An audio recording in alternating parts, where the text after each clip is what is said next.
Hola, buenas tardes. Bueno, el horario es medio complicado, así que les agradecemos mucho la participación, de que se hayan acercado hasta el Colegio de la Abogacía. La idea del encuentro de hoy es acercar, digamos, primero con algunos funcionarios, vamos a ir de a poco, el fuero de familia a la profesión, a los colegas, que haya un acercamiento.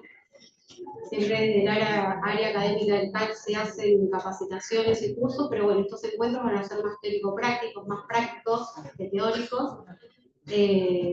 Así que bueno, este es el primero. Convocamos a dos consejeras, como dice la publicidad. Estamos acá con la doctora Barcos, que es la directora de la Comisión de Derecho de Familia. Está el doctor Gianmaro, que es parte del Instituto de Familia. Yo soy la directora. Y bueno, las colegas, funcionarios judiciales, voy a presentar a una y la doctora Barcos presentará a la otra. Estamos con la doctora Aleman, todos la conocen, me imagino, María Aleman, consejera de Familia del Juzgado 6 de La Plata, docente, y bueno, hace un montón de actividades. Pero lo vamos a dejar ahí. Lo que nos importa de la convocatoria tanto de María como de Celia es su práctica y su experiencia profesional. Así que de eso va el encuentro. Vamos a hacer, digamos, las colegas, las docentes van a hacer una exposición, las funcionarias, y después vamos a hacer un paréntesis para algunas preguntas. Las preguntas no van a tener que ver con las causas judiciales que se tramitan en los juzgados de ellas, por supuesto, y le voy a pasar la palabra a la doctora Barcos. Bueno, ¿cómo les va? ¿No? Sí, sí. A mí me toca presentarla a Celia, que para mí es Celia. Fue una de mis consejeras siendo juez del juzgado 3, sigue en el juzgado 3, quiere decir que es más joven que yo. Y conozco a su familia, he transitado muchos años con ella. Y creo que si hay algo que tiene Celia, que más allá de que uno pueda estar de acuerdo o no con criterios que entre nosotras pudimos hablar, y creo que podemos seguir hablando, le pone ganas para el terreno previo. Entonces, eso es lo importante en un consejero.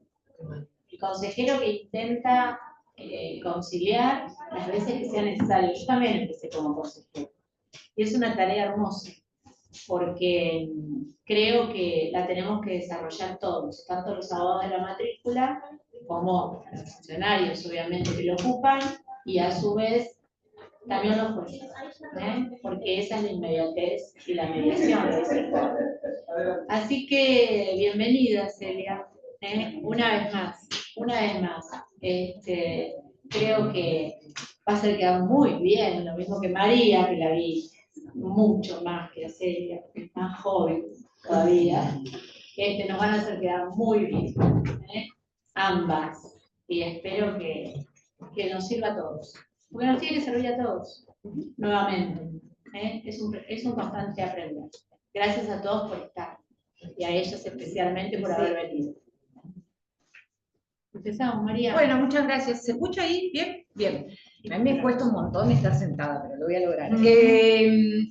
Charlando con Celia, cuando preparábamos esto, pensamos en algo, como dijo Graciela, que nos sirva a todos y a todas.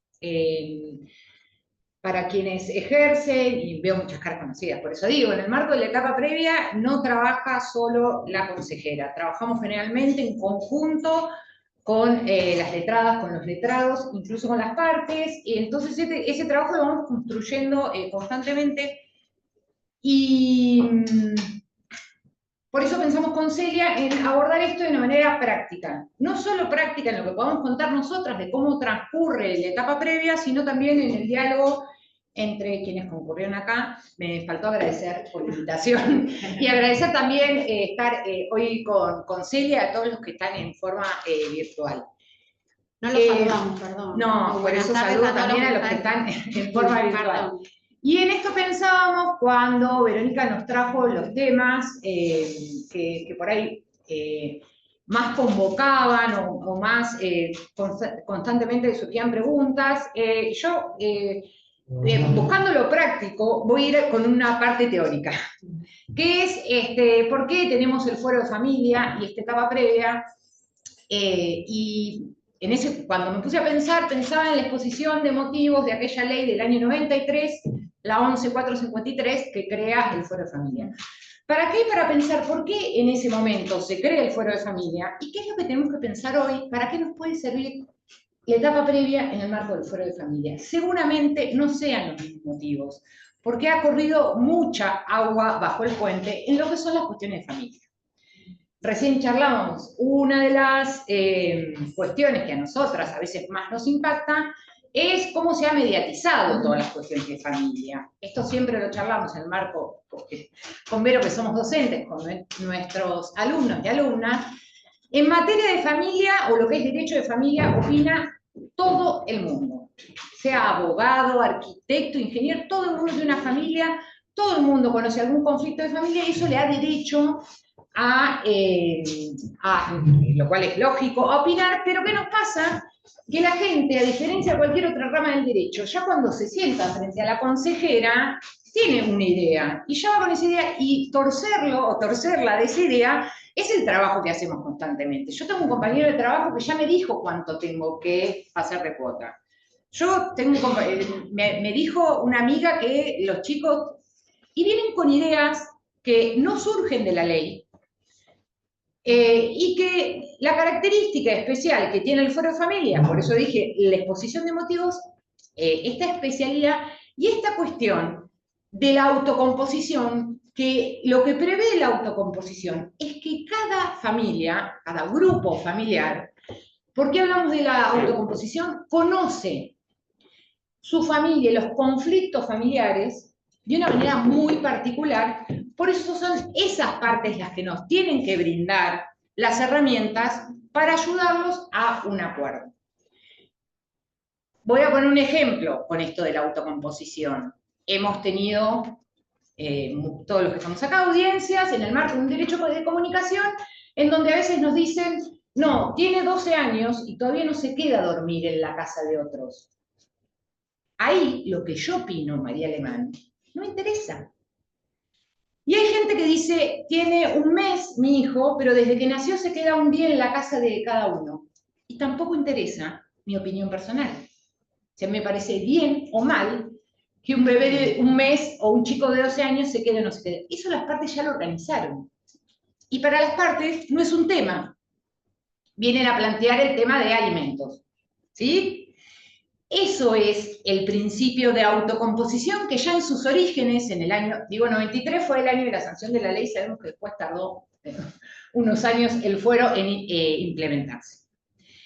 Pero transcurrieron por eso digo, corrió mucha agua bajo el puente, por eso hoy no solo tenemos esa autocomposición por las cuales se decide sacar el fuero de familia del fuero civil y comercial porque se necesitaba un trato diferencial, sino que, y acá tengo que hacer un paréntesis, Provincia de Buenos Aires, nosotros tenemos un código procesal viejísimo. Eso lo tenemos que reconocer, es del 68, y si bien esta ley modificó, introdujo, la realidad es que entre todos y todas fuimos mechando la parte vieja del código con la parte nueva de lo que era el proceso de familia.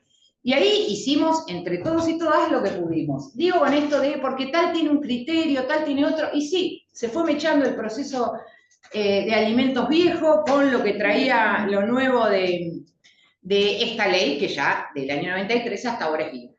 ¿Qué fue lo que impactó después, en grandes rasgos? La modificación del Código Civil y Comercial en el marco de esta constitucionalización del derecho privado, sobre todo para los que somos más grandes, digo, porque veníamos de una escuela en donde el código de fondo no regulaba los procesos y el código de forma no regulaba los procesos, vino el Código Civil en el año 2015 a decirnos, hay normas de derecho procesal que van a estar en el Código Civil. ¿Y qué implica eso? El Código Civil en el artículo 706, que marca los principios del fuero de familia, no dice en ninguna parte que sean de la etapa de conocimiento ni de la etapa previa. Por eso son transversales a todos los procesos de familia y a todas las etapas. Y esos procesos los tenemos que utilizar, esos principios, perdonen, los tenemos que utilizar cuando hablamos de tutela efectiva, del acceso a la justicia. Los tenemos que utilizar en el marco de los procesos de familia, incluso desde la etapa previa, y pensando en cada caso en particular. Que eso, cuando vamos a judicializar un caso, es traer la ley de fondos para ese caso en particular. ¿Qué quiero decir? No podemos enunciar un proceso como acceso a la justicia o acceso a la jurisdicción, algunas lo nombran así, como algo generalizado. Hay gente que el acceso a la justicia se le ve interrumpido porque no tiene cercano, por ejemplo, un juzgado, y hay gente que aún teniendo un juzgado muy cerca, no tiene acceso a la justicia. ¿Sí? Entonces, esos principios los tenemos que pensar, la tutela judicial efectiva, la oficiosidad, la oralidad, en cada caso en particular. Ni hablar la buena fe procesal, ¿sí? Después, cuando veamos lo práctico, lo que nos pasa en todos los días, vamos a ver cómo se ven expresados esos principios. Y también vino en el marco de los procesos de familia y también en la etapa previa a nombrar principios procesales que van a ser transversales a todo y que necesitaban estar enunciados en la ley. Como por ejemplo el acceso irrestricto al expediente. ¿Sí? Irrestricto no, limitado, perdón, al expediente. Y también el principio, por ejemplo, respecto de la prueba, que fue algo que era un principio procesal en donde cada parte, quien invoca, debe probar, vino a estar limitado en el marco de los procesos de familia, en donde va a tener que probar aquella parte que esté en mejor situación para probar. ¿Sí? Entonces, todos los principios procesales enumerados en el Código Civil y Comercial, como así los artículos 1, 2 y 3 del Código Civil y Comercial, son transversales a todo el Código, ¿sí? Y aplican también en el marco de la etapa previa. No quiero retardarme con estas cuestiones. Hay cuestiones que tenemos que tener en cuenta que se fueron modificando con posterioridad en el Código Procesal. Tenemos la reforma del año pasado respecto de los alimentos y de las notificaciones, que obviamente impactó en el marco de la etapa previa. Y una cuestión importante que me parece nombrar, yo creo que todas y todos están en conocimiento, pero hay un anteproyecto de Código Procesal, Civil y Comercial de Familia, que todavía no tiene estado parlamentario, en donde lo que se hace es regular, como ya han hecho la mayoría, hoy ya es la mayoría de las provincias, regular los procesos de familia en una forma especial.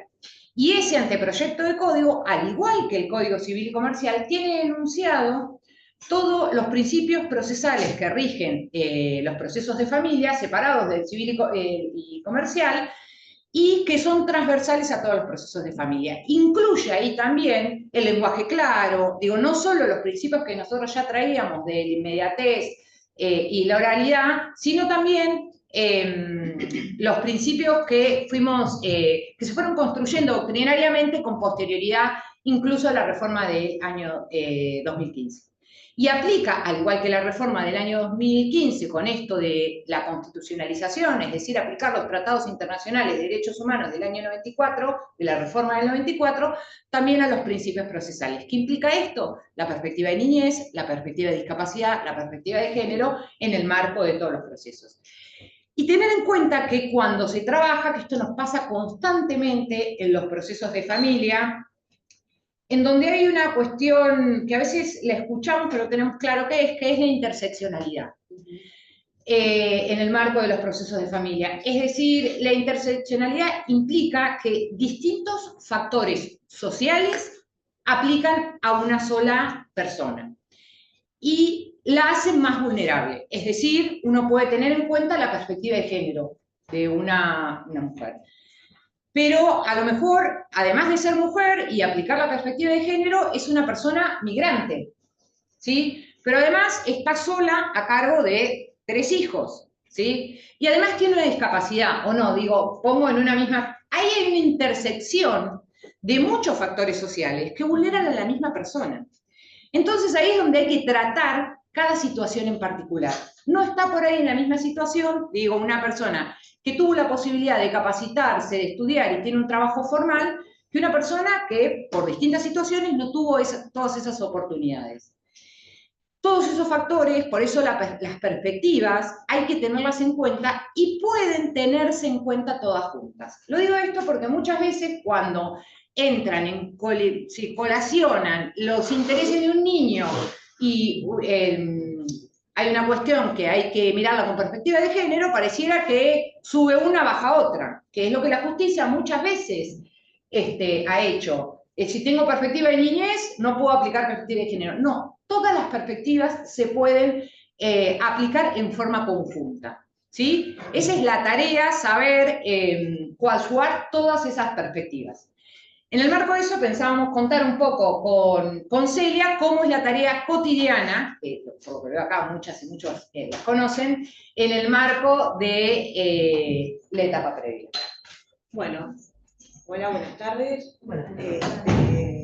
Antes que nada quería agradecer obviamente al Instituto de Derecho de Familia del Colegio de la Abogacía por haberme invitado, sin ser docente, a dar mi humilde opinión y bueno, intercambiar con ustedes que son letrados y letradas que intervienen en el foro de familia. Algunas me conocen, algunos y algunas no, pero bueno, quería agradecer a la doctora Barcos, a la doctora Cejas, a María por acompañar también en esta introducción a este curso práctico de lo que implica la etapa previa, que para mí es una de las etapas más hermosas que tiene el proceso de familia. Yo tengo un gran recorrido dentro del Poder Judicial, hace muchos años, muchos me conocen, otros no, pero bueno, hace bastantes años que soy consejera de familia en uno de los juzgados de aquí de La Plata, y obviamente fuimos evolucionando junto con toda la normativa que plasmó recién la doctora Alemán, y en función de ello fuimos modificando un montón de cuestiones cotidianas en cada caso que se nos presenta. La etapa previa está plasmada en el Código, procesualmente en el Código de Procedimiento Civil y Comercial de la Provincia de Buenos Aires, obviamente un código que quedó viejo. Nosotros lo ayornamos permanentemente con la actualidad, con las nuevas normas procesales que introdujo el Código Civil y Comercial, que todo el mundo le dice nuevo, pero ya tiene 10 años, ya no es nuevo. Es el actual Código Civil y Comercial. Y la etapa previa es una etapa que nos permite trabajar los conflictos familiares desde varias aristas. Y eso para mí es fundamental, porque la informalidad de la etapa previa hace que nosotros podamos poner en práctica cada caso familiar que se nos presenta como único.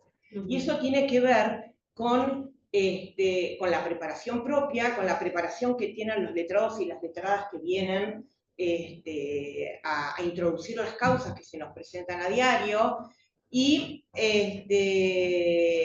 sin perder en cuenta los objetivos y las funciones que tiene la etapa previa, que es como principal objetivo es facilitar la resolución de aquellos conflictos familiares que se nos presentan en cada caso en particular como si fuera único. Por eso la escucha tiene que ser de cada caso en particular, y por eso tenemos que tener, creo que todos los operadores del derecho que conformamos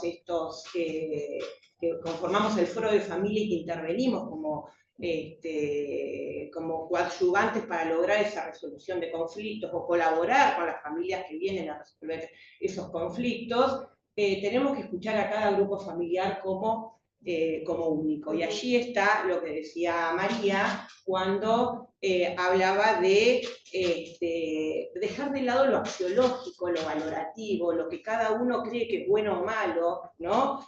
Tanto lo propio desde adentro del juzgado, nosotras como consejeras, como de de cada uno de los letrados que vienen a representar o a patrocinar a cada una de los justiciables o de las partes que comparecen a cada caso.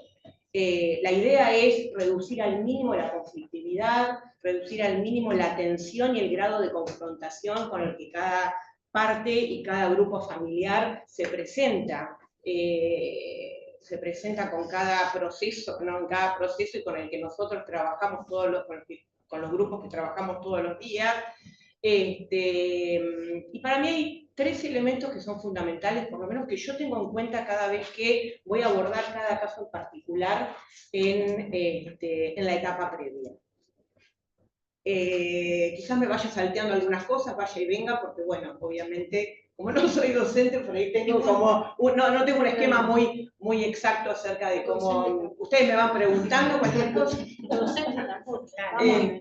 Pero bueno, hay 3 elementos que para mí son importantes y que hay que tener en cuenta al momento de presentarlos ante la justicia, pedir un servicio de justicia, porque la gente necesita, porque no pudo por fuera y necesita del fuero de familia para poder dirimir todas esas conflictivas familiares que se nos presentan a diario. Esos 3 elementos para mí fundamentales son, primero, el encuadre jurídico, que tiene que ser claro, tiene que ser preciso, tenemos que saber frente a qué cuestión jurídica nos vamos a encontrar cuando vayamos a encarar la situación en la etapa previa que se nos presenta.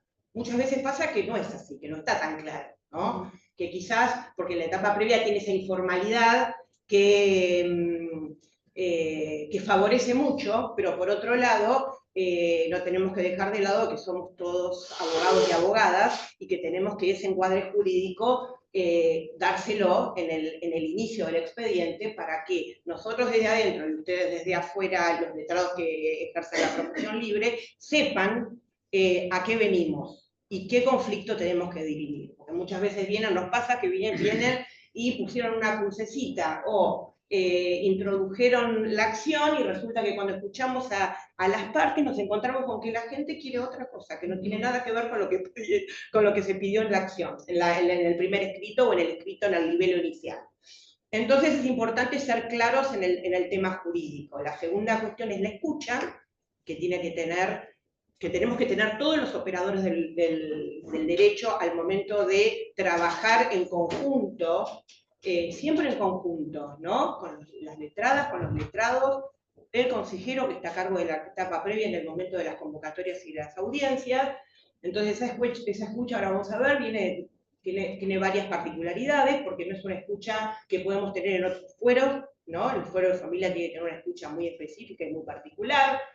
Y por último, visibilizar los recursos de cada grupo familiar, ¿no? Los recursos emocionales, psicológicos, económicos, entre otros, para saber con qué grupo familiar nos encontramos en el momento en que estamos trabajando la posibilidad de arribar a un acuerdo saludable para ese grupo familiar en particular.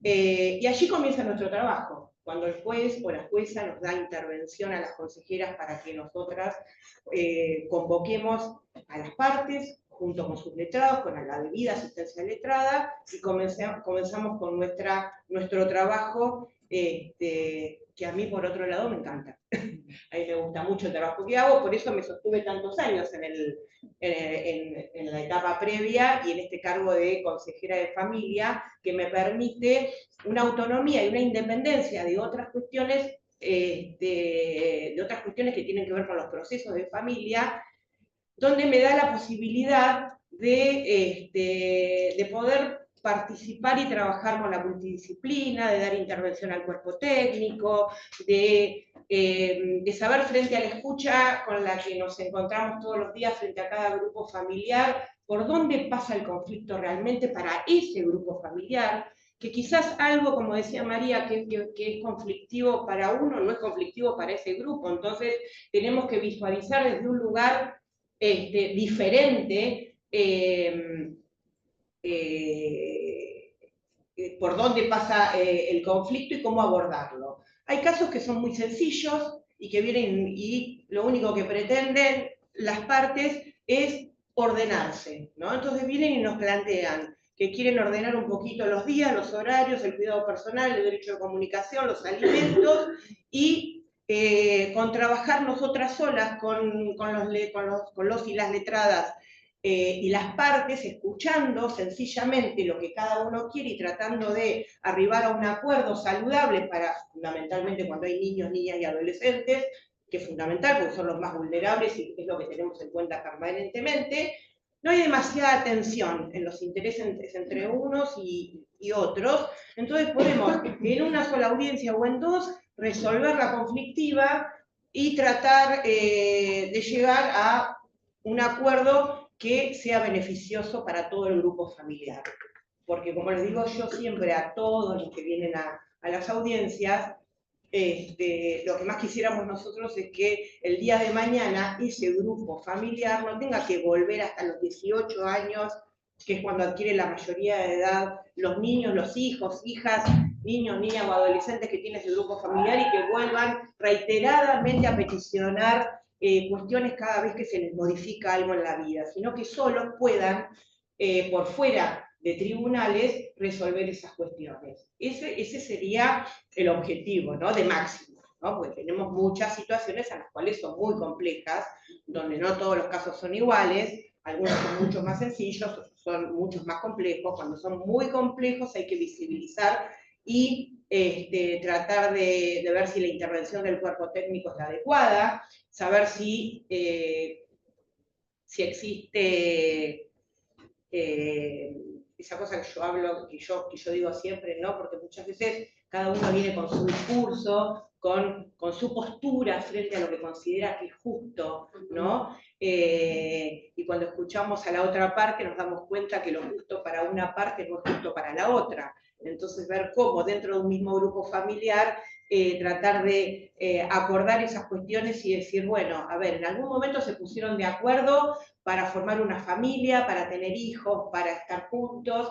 Hoy por hoy siguen siendo familias, están separadas las partes, pero van a tener estos hijos toda la vida, van a tener los mismos nietos, van a tener las mismas situaciones frente a ese grupo familiar, y lo mejor que puede pasar es que uno escuche al otro. Por eso en las audiencias mías, que a veces me tildan de larguera, porque tardan mucho las audiencias y muchas veces me tomo el tiempo y el trabajo de escuchar mucho a cada una de las partes y al mismo tiempo de revisar un poquito cuál es el discurso. No solamente, por eso cuando yo hablo de la escucha, no hablo solamente de la escucha literal, sino que hablo de la escucha desde otro lugar, ¿no? Una escucha desde lo que dicen, desde los gestos, desde cómo uno escucha al otro, de qué nivel de empatía tiene una de las partes con relación a la otra, y creo que eso lo tenemos que hacer todos, no solamente las consejeras, que somos las que dirigimos quizás la audiencia en el momento de la convocatoria, sino también los y las letradas que vienen a patrocinar a cada una de las partes que intervienen en cada uno de los procesos. Cuando se conflictúan, cuando el conflicto divisamos que es bastante que es grave o que es más importante, porque en realidad muchas veces nos pasa que vienen los abogados, no sé si a vos te pasa, María, que vienen y dicen, doctora, está todo resuelto. Venimos, pero ya hablamos todo por fuera y queremos que usted nos diga, que escuche lo que nosotros ya tenemos acordado y listo. Y escribimos el acuerdo y listo. Bueno, a ver, ahí ya sabemos que está todo mal. Porque primero, las consejeras no somos escribientes. No es que nosotros vamos a escribir lo que nos dictan los abogados. No, nosotros tenemos que trabajar con los abogados y las abogadas el conflicto familiar e individual que se nos presenta en cada caso. Obviamente nosotros también podemos equivocarnos y podemos creer que no está todo tan resuelto cuando realmente lo está. Pero bueno, para eso tengo que escuchar. Entonces lo primero que le digo a las y los abogados que vienen a las audiencias es, bueno, si está todo resuelto y tienen todo acomodadito, y lo único que tienen que hacer es, que yo los escuche y escribir. Bueno, presenten un escrito para homologar, si hay menores, va al Ministerio Público Pupilar, a la asesora de menores, si nos da el ok, homologamos, la jueza homologa el convenio, se clausura la etapa previa y con una forma normal de terminación del proceso, como es la providencia homologatoria, termina el proceso y se clausura la etapa previa, que sería lo más saludable para cada uno de los casos que se nos presentan. Ahora, cuando empezamos a trabajar y empiezo a escuchar, bueno, ahora si ustedes quieren que yo trabaje, voy a trabajar a mi manera. que es primero escuchar a las partes, porque necesito escuchar de cada una de las partes a qué vienen a tribunales, para qué están aquí, y si lo que me dicen los letrados y las letradas coinciden con lo que las partes me están diciendo. Y cuando empezamos a descascarar un poquito, ¿no?, todo lo que está pasando, muchas veces nos encontramos con que existen conflictos de fondo bastante importantes que ameritan otro tipo de intervención. No solamente la nuestra, y la escucha nuestra de parte como letrados, como abogados, porque no somos psicólogos, somos abogados. Somos abogados que tenemos una escucha especial. Esa escucha especial tiene que ver con darse cuenta cuándo podemos solos y cuándo no podemos solas. Cuando no podemos solos o solas, lo que tenemos que hacer es dar intervención a la multidisciplina. Y allí es donde interviene el cuerpo técnico. Para mí es fundamental. Yo trabajo muchísimo con el cuerpo técnico del juzgado, porque muchas veces las partes necesitan tiempo para poder darse cuenta para qué vinieron a tribunales y cómo ese acuerdo, que va a terminar siendo, entre comillas, definitivo, porque fuera el derecho de familia, en el derecho de familia nada es definitivo, por eso decimos que es dinámico, ¿no? Porque los chicos crecen, porque las situaciones cambian, porque la gente se queda sin trabajo, porque no existen mascotas alimentarias por ello, porque hay que reemplazar hoy, con la crisis económica que tenemos muchas veces, esas situaciones, ¿no? Entonces, bueno, tenemos un papá o una mamá que se quedó sin trabajo, ¿y cómo hacemos? ¿Cómo compensamos esa situación, ¿no?, económica que hoy es tan crítica, con esa falta de trabajo y con esa ausencia de cuota alimentaria? Eso hay que trabajarlo,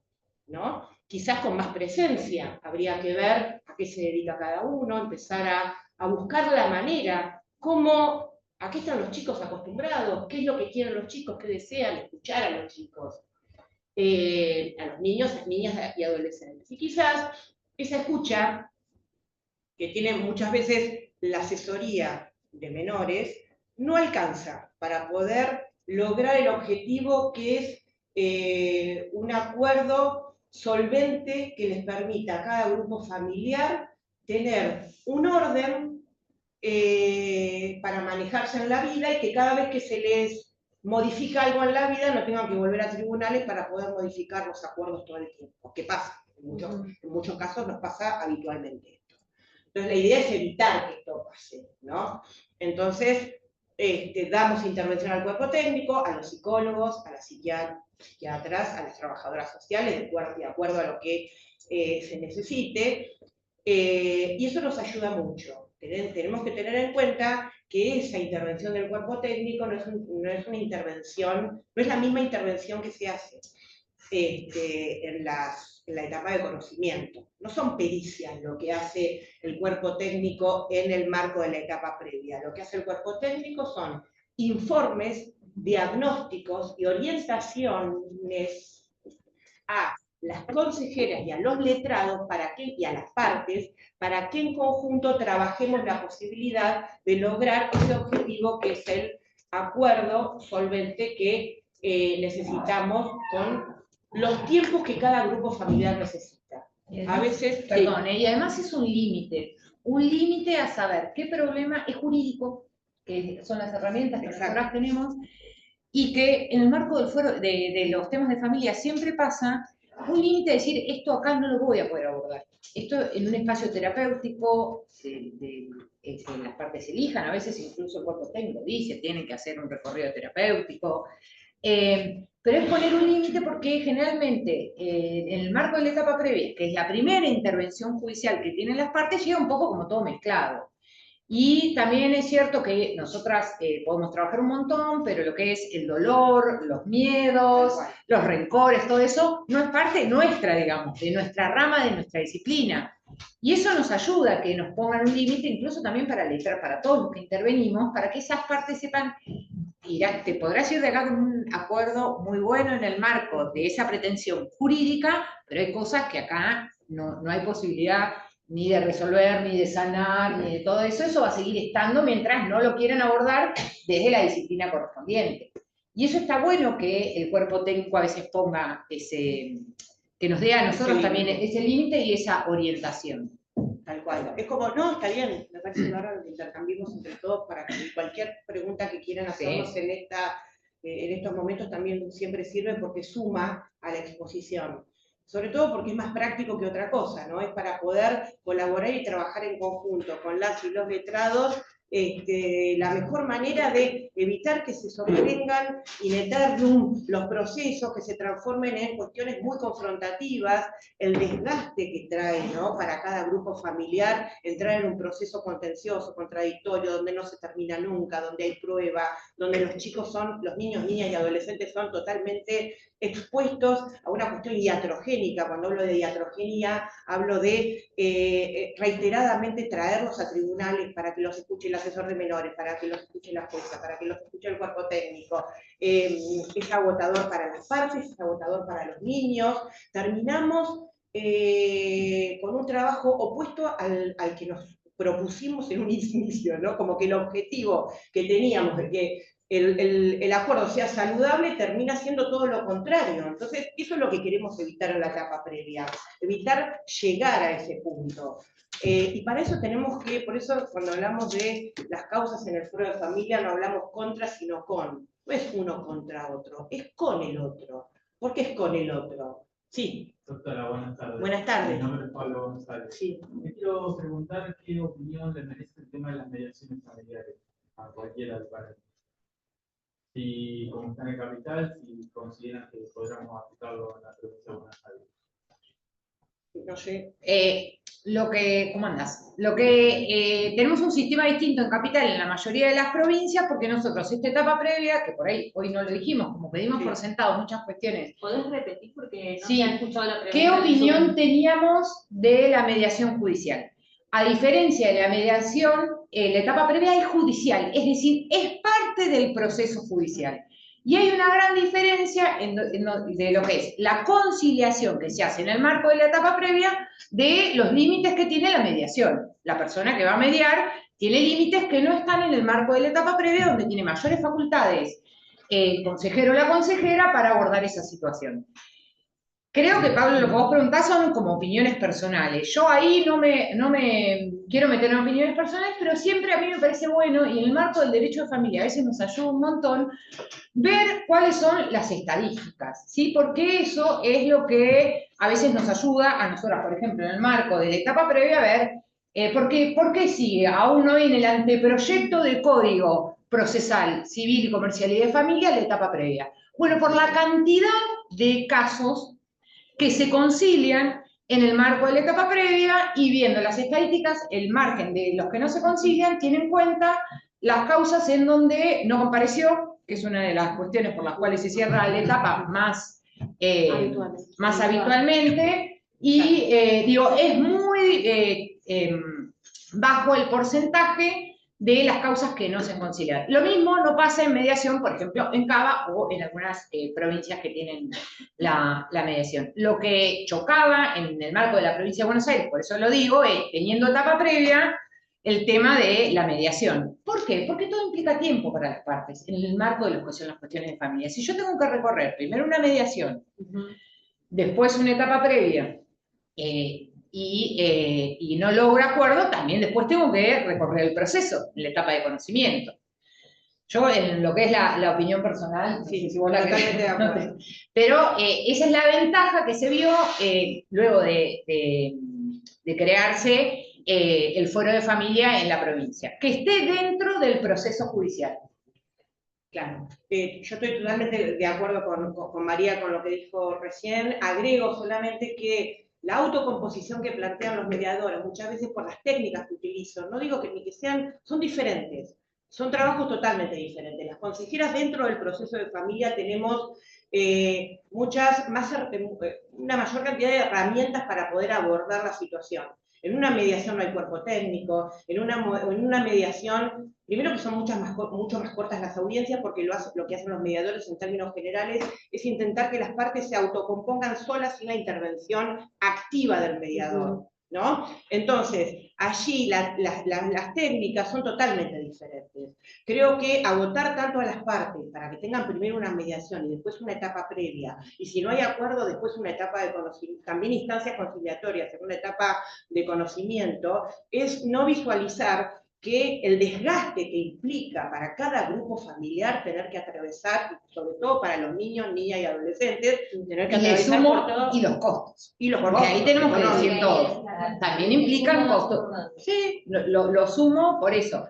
Y además cuando se le decía esto de la informalidad, lo aclaro, intuyo que todos lo saben, pero cuando hablamos de que la etapa previa es informal, lo que establece el Código Procesal es que no la rige de formalismo, no hay formas, no está establecido la convocatoria, no están establecidas cuántas convocatorias son. Y en eso son las facultades que el consejero o la consejera, conjuntamente con los letrados, tienen para decir, miren, en este caso, una audiencia en 2 meses sirve, en otros no hay que dilatar más este proceso, ¿sí? Estas partes, porque muchas veces puede pasar, no van a acordar nunca.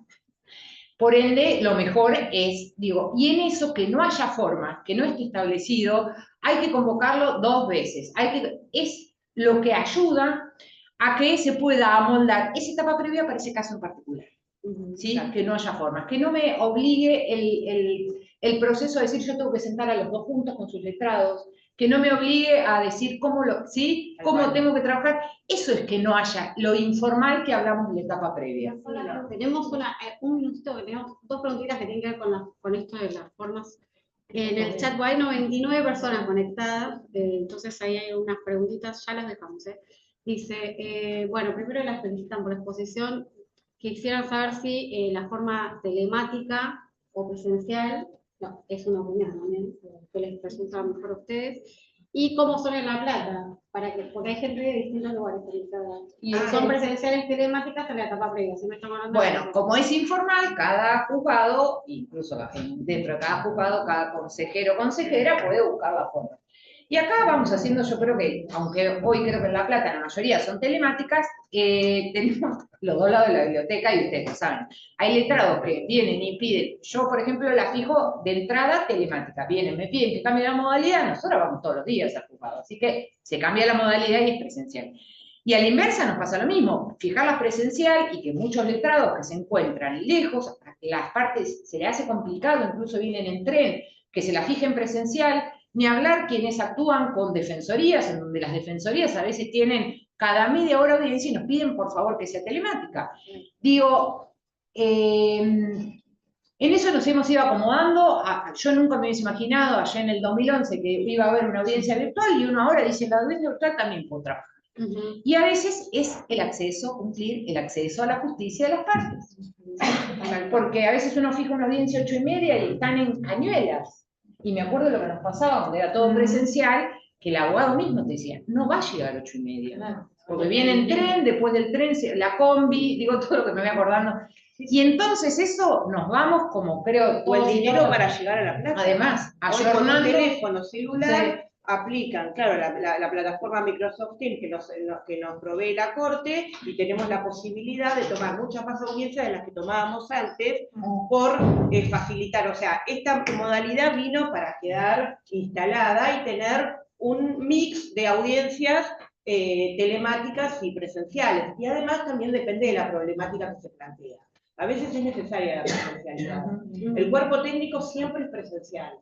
O sea, tanto los psicólogos como los psiquiatras del juzgado intervienen, pero de manera siempre con modalidad presencial, porque es fundamental que ese intercambio en un ámbito de privacidad, como sobre todo para escuchar a los niños y niñas, es fundamental que el psicólogo tenga un intercambio directo y que además esa escucha gestual y corporal, que es tan importante para poder elaborar los informes que después nos elaboran y nos presentan a las consejeras para que podamos, previo a la audiencia evaluativa, ¿no?, que tenemos, tener como algo más solvente para poder llegar a un acuerdo saludable, y bueno, sea realmente el que necesitamos para ello. Y nosotras, las consejeras, bueno, muchas veces, hoy por ejemplo tomé una audiencia presencial y estuve 2 horas y media con una audiencia presencial porque las partes me pidieron que fuera presencial, y no tuve ningún inconveniente y se pudo tomar perfectamente y era un caso que venía bastante complicado de hace mucho tiempo y gracias a la presencialidad quizás pudimos abordar la totalidad de las cuestiones que quedaban pendientes y quizás en una sola audiencia que veníamos para una sola materia pudimos abordar 3 incidentes y terminar con 3 incidentes. Entonces es importante muchas veces que la presencialidad en algunos casos esté presente. Pero va a depender. preguntas, pero no sé los que están No, que yo quería decir que lo mismo en las diferencias con la mediación, lo mismo sucede en los juzgados de paz, donde no hay un cuerpo interdisciplinario, donde se toman las audiencias de conciliación, donde el formalismo y no se puede tampoco pedir tanta intervención, también hace que el procedimiento siga y se desgaste también. O sea, ahí también está la importancia de la existencia. Juzgado de paz donde no hay juzgado de familia, ¿no? Donde el juzgado de paz tiene la competencia. Y que lo que más vienen pidiendo los juzgados de paz es la etapa previa. Exacto. Porque además, esto también lo vamos haciendo como aclaraciones, en el marco de la etapa previa y de esta informalidad que la rige, es cierto que su inicio se da con una planilla de solicitud de trámite en donde se cumplen los requisitos del 330, pero en donde no es una demanda. Entonces no tengo que volcar ahí toda la conflictiva con la prueba que yo vuelco cuando voy en etapa de conocimiento. Y esto es fundamental porque a veces para ayudar a las partes a conciliar no es necesario que se vuelquen muchísimas cuestiones que se han planteado en el marco de esa familia, uno no lo niega, pero que no van a colaborar. En cambio, cuando yo voy a una etapa de conocimiento, tengo que poner todo en el marco de la demanda. Los juzgados de paz, el año pasado participamos en una jornada, lo que venían reclamando un poco era eso, que tengan una etapa previa de conciliación que los iba a ayudar con el caudal que tienen, ¿sí? Doctora, que bárbaro, estos encuentros para que también nosotros que somos todos abogados de familia podamos entender que no somos abogados litigantes, porque a veces pasa que por ahí el otro colega no comprende lo que significa la etapa previa, que es esta autoconstrucción. Obviamente uno va a representar los intereses de quien lleva, ¿no? Pero entender como que se tiene que dar esta autocomposición, porque realmente, digamos, lo que quieren y lo que saben, qué es lo que quieren y cómo pueden, digamos, son las partes, ¿no? Cómo se pueden acomodar. Digo, es importante estos encuentros para que todos los colegas de familia podamos entender qué consiste esta etapa previa, que a veces se puede dar que el otro colega por ahí es más reticente a entender, y a mí me ha pasado ahora con una colega que pudimos, en la primera etapa yo me quedé maravillada porque pudimos trabajar los leyes extrajudiciales, el acuerdo entre todas las partes, nos convoca la consejera una segunda y ya en la segunda presentamos, obviamente con todos los pasos, ¿no? Al asesor de incapaces y demás. Sí, eso nos pasa muchas veces que la primera audiencia colabora mucho para que después puedan solas las letradas con todas las partes poder lograr llegar a un acuerdo extrajudicial y presentar. Y entendiendo las dos el punto de querer, digamos, llevar la solución a la familia. Siempre, bueno, tenemos en cuenta que pudimos solucionar una cuestión, nosotras, que fue lo del cuidado, lo de acomodarle la vida al niño, considerarlo como importante, y bueno, nos llamaron a presenciar para lo que era el tema de alimentos, que era lo que por ahí las partes no se ponían de acuerdo. Que de hecho, bueno, lo hicimos, nos llamaron a la del 636, pero también yo lo consideré como una etapa previa, porque fue muy fructífero, viendo que ambas detrás pudimos trabajar de manera mancomunada, ¿no? Claro. Lo que es importante. Sí, es fundamental el trabajo en equipo, ¿no? Conjunto, ¿no? Y en general, en el marco de la etapa previa, yo me atrevo a hablar por todas las consejeras, Sí. cuando hay un abogado con un carácter por ahí más litigante, lo que va ahí es a querer, todo entre comillas lo estoy diciendo, ganar. Me acuerdo cuando entré hace bastante tiempo al Fuero de Familia, 2003, 2004, escuchar esas frases de gané, le saqué la tenencia, vieron que le saqué, bueno, en el marco del Fuero de Familia eso es un mito, eso no existe. Entonces, cuando hay un patrocinio, que por ahí lo hace familia, que eso también pasa muchas veces, en general uno en el marco de la audiencia lo va trabajando, ¿no? Acá no es la idea, no, te voy a sacar todo, no existe, pero eso se va trabajando también, las consejeras lo trabajamos. ¿Sí? Hasta el día de hoy existen algunos abogados y abogadas que siguen hablando de tenencia, de régimen de visita, que vienen por eso las partes cuando uno las escucha, hoy, ¿no? Hoy en la actualidad hablan de tenencia compartida. Y yo los miro a los abogados o abogadas y digo, ¿cómo puede ser que cuando hablaron en el estudio no les explicaron que los institutos jurídicos ya no existen más hace un montón de años? Porque hace muchos años que ya no existen. Igual Que todavía persisten, ¿no? Igual a veces persisten los clientes, por más que uno le explique. No, seguramente. Es algo O una cuestión que es fundamental, por eso decíamos hoy, es la mediatización. En los medios hoy se sigue hablando de esas cuestiones. Lo bueno es saber por ahí el origen de por qué se ha modificado, ¿sí? Y que tiene que ver el lenguaje, no es algo solo porque le quería cambiar el nombre, sino lo que implicaba hablar de tenencia, cuando estábamos hablando de niños, por eso hablamos de esto de la convencionalización del derecho privado, tenía que ver, ¿sí? Dentro de por qué le estábamos llamando algo que implicaba una responsabilidad, le seguíamos llamando tenencia, como Bailey le había puesto en el código, donde era solo el poder del padre en ese momento, porque ni siquiera la tenía la madre, respecto del niño. Tiene que ver que implica el derecho de comunicación. Como objeto y no como sujeto de derecho. Exacto. Dentro de las potestades, por eso digo, tiene que ver, y a veces uno se lo trata de explicar por ahí desde ese lado, ¿por qué yo no sigo hablando? Vieron que a veces la gente es más reticente y dice, bueno, yo soy de otra época, entonces sigo diciendo, yo estudié con el Código de Belén, quiero decir. No es que digamos... Todas estudiamos con el Código de Belén. Hay un planteo en el Yo le engané porque estudié con la ley. Así que acá no me digan. Y me ayorné. Y claro, Les juro que me ayorné. Así que esa pertenencia que me sonaba. No, pero es tan importante la constitucionalización del derecho de familia, los tratados internacionales, cómo inciden directamente en la resolución de estos casos, saber lo que significa, lo que son derechos humanos hoy, ¿no? Porque antes ni se hablaba de derechos humanos, no se hablaba de esto. Entonces ahora se comenzó a hablar hace muchos años de esto, y es importante que lo tengamos en cuenta. Nosotros como letrados, ¿no? Obviamente las partes no tienen por qué saber, las partes repiten muchos eslogans, como decía María hoy, vienen en general y dicen, no, porque a mi amigo le fijaron tanto de cuota alimentaria, el 20%, el 25%, bueno, a ver, Se la escuchan a Wanda y a Icardi, sonamos. En realidad cada caso es único, y cuando hablamos de alimentos muchas veces... ¿Cómo? Más cuando le habla el verdulero, no, pero a mí el verdulero me dijo que... Es tal cual, justo le acabo de decir eso a Silvia. Claro. El verdulero me dijo tal cosa. Claro. Eso el derecho de familia es casuístico, propiamente casuístico, que tiene que ver con la causa en sí, en particular. Sí. Eso es lo que tiene de lindo también, porque cada caso es único, y yo siempre digo, el día que me deje movilizar el derecho de familia, ya no voy a servir más como consejera, porque en realidad uno tiene que seguir con mucha empatía, con mucha paciencia, con mucha escucha, con un montón de características que tiene el fuero que no lo tienen otros fueros. Y cuando uno no puede escuchar y no puede tener esa amplitud, ¿no? Y saber hasta los límites, como decía María, que tiene uno como consejero, el otro, cada uno de los letrados y las partes, cada uno en su rol, vamos al fracaso seguro. Entonces es importante esto. Yo siempre digo que hasta mi terapia individual me sirve a mí para saber hasta dónde puedo llegar y hasta dónde no.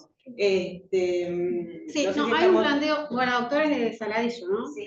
Juzgado de paz también. Hay un tema de juzgado de paz. Dicen los juzgados de paz que se encuentran lejos los juzgados de paz que se encuentran lejos del partido de cabecera no tienen consejeros y por lo tanto no procede la etapa previa. Si tenemos un caso para establecer un régimen comunicacional, por ejemplo, en donde hay posibilidades de acercar a las partes, en realidad es una expresión lo que está haciendo, ¿no? Y que sean ellas las que armen su propio organigrama semanal, en qué artículo se puede basar la solicitud de audiencia preliminar en la demanda. Bueno, ahí me estoy un poco, pero lo que quiere decir cómo se suplantaría la etapa previa. En el fuero de paz. Claro, ante los juzgados de paz. Después en el artículo 842, porque si no queda supeditado lo que solicite el juez conforme a las facultades del 36 del Código Procesal Civil y Comercial, ya que no Después de ingresaría la el homologación de 36. un convenio, pueden presentarse en partes pidiendo la homologación de un convenio, que lo hacen en forma extrajudicial, trabajando, están hablando En de... el chat, ante el juzgado de paz, ¿cómo harían para suplantar la etapa previa? No te la No, suplantarla no se puede porque al no Y existir. más o menos va etapa- para ese lado. Sí, Claro. no. Solicitar que tramite la plata. Eso lo hacen bastante. No, eso lo hace bastante. Eso sí.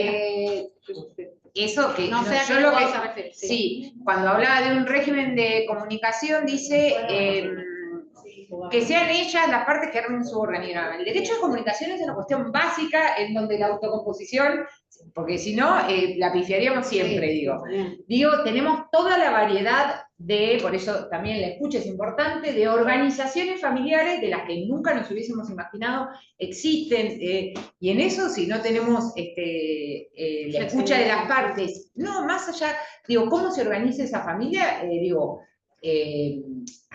haciéndolo solo a través de una sentencia, la pillaremos siempre. Digo, yo estableciendo un derecho de comunicación en días y horarios que las partes están trabajando. No, claro, eso, por eso Es siempre inherente son. al derecho de familia, la escucha es fundamental de cada grupo familiar. Bien, no sé si hay. Si no, Lo que vamos. pasa es que todavía muchos colegas no entienden que este foro es muy especial y que realmente ya la nafta está puesta. Entonces los abogados lo que tenemos que hacer es bajar, porque llegan a nuestros estudios, quiero que lo maten, quiero que la maten, se equivocó de puerta. Yo no mato a nadie, al contrario, y buscar un equilibrio acá de ganadores y perdedores, porque yo te gané. ¿Quién ganaste, flaca? ¿Quién ganaste, flaco? Del momento que llegaste al estudio, perdiste. Porque vos, como familia, no pudiste resolver los problemas. Y necesitas de terceras personas para ayudarte a resolverlo. Entonces yo no te voy a poner más leña. ¿Sí? Y yo veo, lamentablemente, que tengo algunos manitos, tenemos algunos manitos de patear tribunales. Yo me pregunto con ciertos colegas que, loco, paren la mano, disculpen que hable así, paren la mano. ¿Se creen que van a ganar qué? Un premio, cachito de oro. No, mi amor, acá lo que hay que hacer es que estas familias logren causarse. Los niños de esta familia no estén más lastimados de lo que ya están lastimados por la separación de mamá y papá. Que mamá y papá van a seguir siendo mamá y papá hasta el día que se mueran. Ahí hay una cuestión que tenemos que tener muy en cuenta, que es que, por eso hablaba de las distintas perspectivas que se tienen en el marco del derecho de familia, el tema de la perspectiva de niñez. Y es cierto que muchas veces las partes no lo entienden y no van a venir a decirlo, no lo entienden, pero vienen con cuestiones muy personales. Y convengamos que vivimos en un entorno muy adultocéntrico, en donde las partes parten del lugar, incluso lo vemos en el marco de nuestra profesión todo, en donde el adulto es la persona que ya sabe qué es lo que le conviene a su hijo, qué es lo que tiene que hacer su hijo o no tiene que hacer. Bueno, eso es algo que venimos desandando hace muchos años, incluso digo, yo soy de una generación criada en un mundo muy adultocéntrico, donde me indicó todo el tiempo lo que tenía que hacer, y eso es algo que, por eso digo, también se va desandando, y una de las cuestiones en donde empiezan a quebrarse eso es la escucha del niño, niña o adolescente. ¿Sí? Que esto lo quiero aclarar, porque muchas veces nos pasa, el derecho del niño, niña, adolescente a ser oído es un derecho que el niño, niña, adolescente incluso puede querer ejercer o no. ¿Por qué? Porque en esto también venimos viendo cómo ahora pareciera que poner por encima de esos adultos al niño, niña, me va a hacer resolver más fácil el problema. Hay un fallo que a mí me pareció muy acertado, en donde digo, pensando en el interés superior del niño, en donde la progenitora quería viajar a Brasil, creo que irse a vivir allá, y se le ocurrió a su abogado decir que lo inicie el niño. Lo inicia el niño, nos va a salir mucho más rápido porque es su interés, el abogado del niño era su socio, y lo inicia. Todo daba la prueba que el niño quería irse a Brasil con la madre, e incluso le escucha. ¿Pero qué le dice el juez? Que le escucha, el niño manifestó estar muy incómodo en esa situación. ¿Qué le dice entonces? Esta pretensión se la negó. no es el niño quien tiene, no es su interés iniciar una acción con abogado del niño, ¿sí? Ser parte, una diferencia entre si actúo con abogado del niño o no, es ser parte procesal en ese sentido, digo. Por ende, esta pretensión es una cuestión que tienen que resolver los adultos. Entonces, ese adultocentrismo que tenemos constantemente es el que hace que las partes vengan con gané, con no voy a parar hasta que no... Sí, o muchas veces nos encontramos con casos donde a mí me pasa mucho, donde vienen las partes y nos dicen, no, como mi hijo tenía problemas, entonces lo mandé al psicólogo y está haciendo terapia hace 6 meses, pero todavía tenemos muchos conflictos. Entonces, cuando uno le pregunta a las partes si los adultos hacen terapia, o si se replantean algo, dicen que nunca hicieron terapia, pero pareciera, no tienen ningún problema, pero pareciera que el niño que tiene 5, 6, 7, 8 años, en un espacio terapéutico de una vez por semana, porque va al psicólogo, va a resolver todo el conflicto familiar de un grupo de los adultos. Es una locura. Entonces me parece que es colocar al niño en un lugar donde no corresponde. Y ahí tenemos que estar nosotras para poner un límite. Y los abogados también, y abogadas que están asesorando a ese grupo familiar. Entonces cuando uno le pregunta, ¿y a usted, señor, no se le ocurrió nunca ir a terapia para ver si usted tiene algo que ver en esta conflictiva que tiene este grupo familiar y por lo cual llegamos a tribunales? No. Entonces, bueno, pero ¿por qué? A terapia, la verdad, a veces se trabaja mejor también con el cliente, de replantearse a ver por qué pasó lo que pasó. Digo, como los abogados tenemos terapeuta, digo, yo por lo general, lo que es familia, trato de inculcarles que una terapia puede ser buena, quizás momentánea, por lo menos hasta poder acomodar o resolver ese conflicto por el cual nos quieren, digamos, a buscar. Seguro. Inclusive, como principio, nadie puede obligar a nadie a hacer terapia porque está contraindicado, ¿no? Eso lo dicen los psicólogos, no lo digo yo que soy abogada, ¿no? Obviamente. Pero, porque además uno también, cuando es paciente, sabe que uno va cuando quiere ir, no cuando lo obligan. Pero muchas veces las sugerencias, a mí me ha pasado que las sugerencias del cuerpo técnico o nuestras para que empiecen un recorrido psicoterapéutico que lo que puede hacer es mejorar la calidad de comunicación y de revinculación de ese grupo familiar, hace que después cuando vuelven a la audiencia evaluativa te dicen, ¿sabe que empecé terapia y me hizo muy bien para un montón de otras cuestiones aparte del vínculo familiar? Entonces quizás la indicación muchas veces, como para que comiencen y vean qué efecto produce, también está buena que la implementemos dentro de la resolución de los conflictos. No por indicación nuestra, obviamente, los que indican son los profesionales del cuerpo técnico, siempre eso hay que dejarlo claro, ¿no? Obviamente. No solo para resolver los conflictos pensando en el pasado, sino también a futuro para sostener. Para no cronificarlos. Claro, exactamente. Exacto. Porque lo que pasa muchas veces es que se cronifican, y como dicen los psicólogos, porque yo hablamos mucho con los psicólogos del cuerpo técnico, tienen ese goce de mantenerse en el conflicto durante años, y cuando se les acaba el conflicto no saben qué hacer. Entonces buscan otro conflicto para volver a tribunales y volver a estar en el conflicto. Y nosotros tenemos que poner un límite. Si nosotros en la etapa previa no lo podemos poner, lo tiene que poner el juez con una sentencia. Evidentemente que tiene que pasar por ahí. Entonces también el límite nuestro tiene que estar dado por decir hasta acá llegamos. O sea, la etapa conciliatoria tiene un límite también. Yo puedo tener muchas etapas, muchas audiencias y convocatorias evaluativas siempre y cuando haya un avance.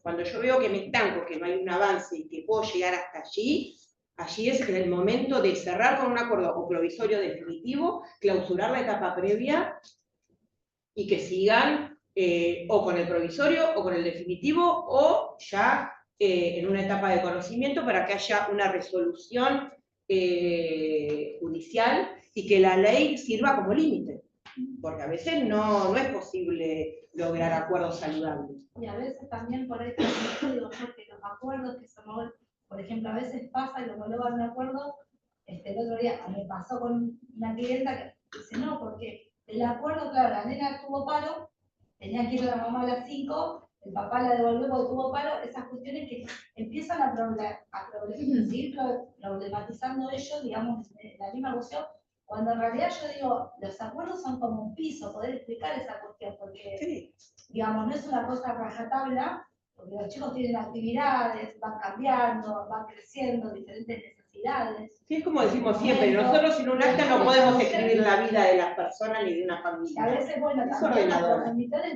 si no van a terapia, no comprenden, como que ese acuerdo es como un piso para poder empezar a acomodar y que a veces se puede modificar. Por ejemplo, que un chico se enferme y le toca ir a lo del papá y ese día no quiere, porque quiere estar más con la mamá, porque tiene fiebre. Bueno, lo que pasa es que ahí también, eso si en el marco de una familia los imponderables que nos pasan a todos y a todas no pueden quedar previstos, y a uno le pasa muchas veces en la audiencia, podemos prever que si se cambia el día del niño, uno ya dice, bueno, ya estoy abordando cualquier situación y uno deja previsto, muchas veces digo, las fiestas las deja previsto para que se roten año a año, no es que...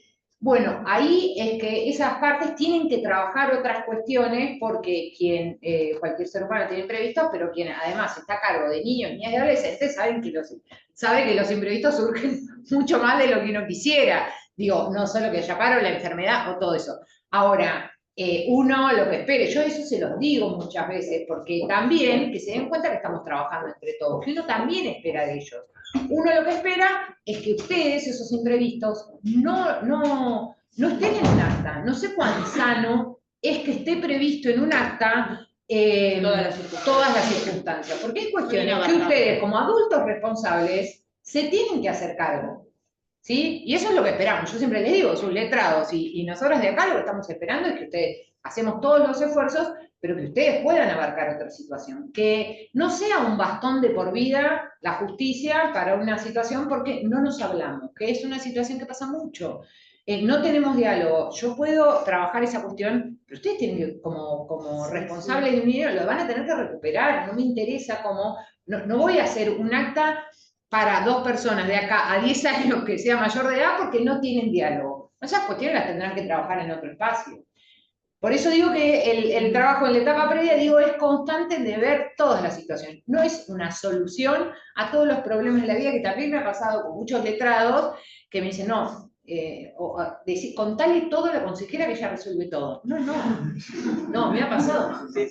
Le podés contar lo que quieras. No, tengo herramientas jurídicas. ¿Sí? Entonces, entiendo que es la primera intervención pero me ha pasado también eso. Y acá van a resolver todo. No, soy abogada. Lo que pasa es que el rol de ustedes a veces es ordenador. La palabra es de ustedes es ordenadora. Y entonces a veces es un recurso nuestro, dialogado, no con ese tono que vos lo dijiste, pero es un recurso nuestro el espacio de la consejería, porque a veces vos podrías llegar a un acuerdo, pero sabés que ese acuerdo no se va a cumplir. No, eso hay seguro. un otro que es un sujeto que tiene poder, digamos, que regula, que la verdad que la gente no termina de entender si es consejero, si es jueza, si no sé qué. Bueno, más o menos, pero es alguien del juzgado que te dice, Mis hijos tampoco entienden. alguien del juzgado que te dice, esto es por acá.